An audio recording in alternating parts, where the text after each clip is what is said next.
Other news now. Cleanup operations continue in Durban and surrounding areas this afternoon after a week of devastating floods. Which we saw Sunday into Monday. The city's beachfront is littered with debris carried by stormwater into the sea. Today, a group of people that includes members of the plastic industry are embarking on a cleanup campaign at the beach and around the harbour. Watching that for us is Mawande Keswa, ENCA reporter.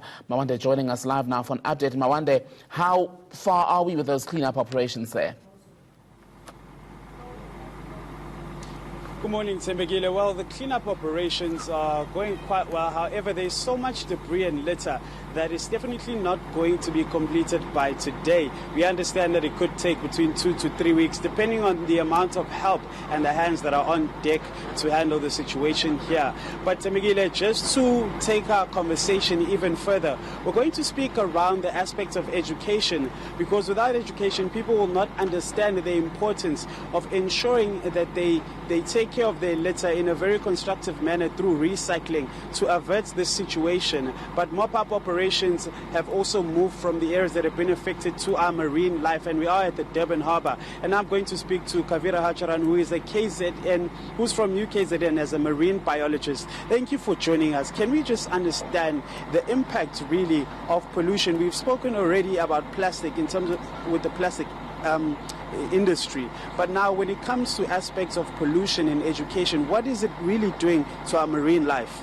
Okay, thank you very much for having me, sir. And thank you firstly to all of those who have come out and helped us try and alleviate this possible situation that we've been under due to the floods that have hit Durban.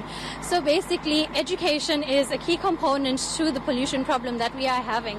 We need to stay informed. It's not enough to just be aware. We need to know what steps need to be taken. Obviously, this is one of the steps where we've got volunteers coming out and helping. Yes, there are cleanup sources that we have, but that's not enough in an incident like this.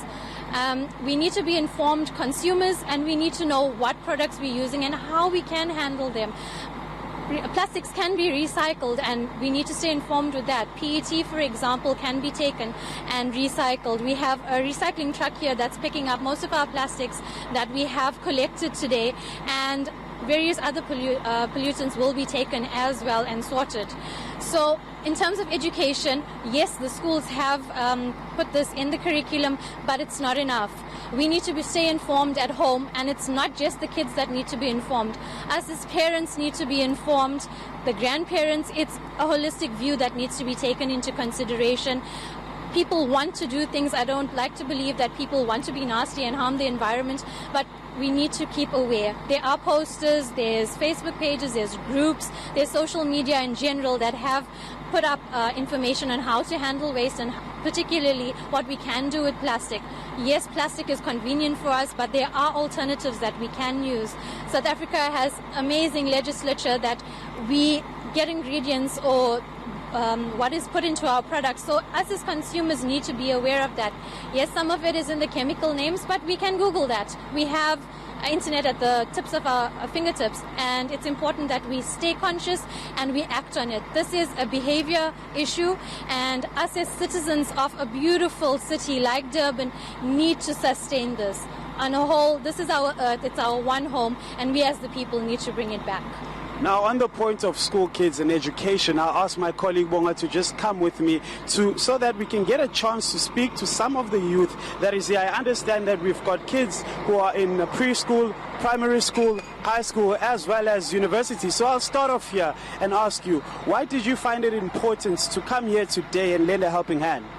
Well, I care about South Africa, and I think we have such a beautiful country, and it's sad to see our beautiful beaches destroyed with our own filth. We should take responsibility for it. Thank you. Let's move on and get another voice in terms of, I see there's also university students here who I'll get to speak to. Why did you take the decision to come here today, and how are you educating the younger generation to ensure that they keep our environment clean? Amanzi abalekile kuthi ngakumbi thina bantwana bedlozi okanye abantwana bethongo. Ngoba xa imilambo siyibona ingcole ngolhlobo kuyanyanzeleka sizoyixoxa siqinisekise ukuba le nto ayiqhubeke kuyenzeke. Kungako nje silapha namhlanje. Basically what he's saying is that as young people we need to ensure that we take care of our waters and our environments, and it is important for us to ensure that it's clean at all times. Let me get one or two more of the younger generation to speak to us. You could be home playing with your toys. Why did you decide that, Mommy, Daddy, I want to come here and clean the ocean and clean the harbor today? It's because I like cleaning and I like to protect the environment. Thank you. Let me get another one. What do you love about the harbor and the sea and the environments that you're living in? I think I like all the wildlife and everything. It's just so beautiful, just watching them. Yeah. Let me get one more here. I see you're here. You're making sure that you're putting all the plastic in there. How do you and your friends ensure that you keep the environment clean? I see this is one of the things that you're already doing. Yeah, we're picking up all the plastic, the things that can endanger the fishes in the sea. We're taking it out. Also the sticks, we're putting it aside so the truck can take it away. Well, there you have it, Mbegile. The younger generation that is involved in this cleaning up operation, you've got a lot of collaboration between the organizations, the universities, the younger kids, as well as parents who've been making sure that they lend a helping hand in mop-up operations here at the harbor. But as I indicated earlier, it's not going to be easy. It's going to take some time. If I can just ask my colleague Bonga to show you just behind me in terms of how far the debris is into the water. Now, to get to some of the areas, boats will be required because the debris is in the water and it's not easy to maneuver around. There's special kinds of boots that you would need to go further in, and not everyone has those special boots. So those are just some of the challenges that are contributing to the slow pace in terms of the cleanup operations here at the Durban Harbour. ENCA reporter Mawande Keswa keeping a watch there on those cleanup operations in the aftermath of the devastating storms in the Durban area late on Sunday into Monday, the death toll standing at around 70.